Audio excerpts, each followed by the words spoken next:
Вземете адаптер R.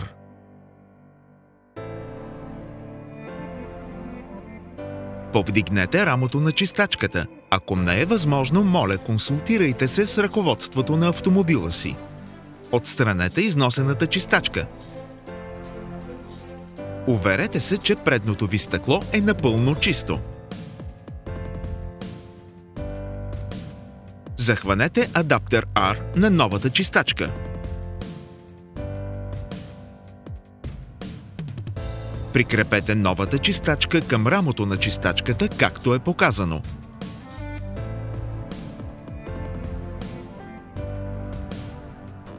Поставете перото на чистачката върху предното стъкло.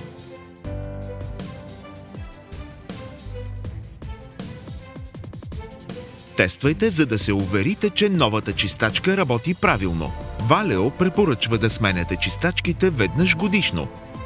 Когато е възможно, рециклирайте, като поставите опаковката в подходящия контейнер.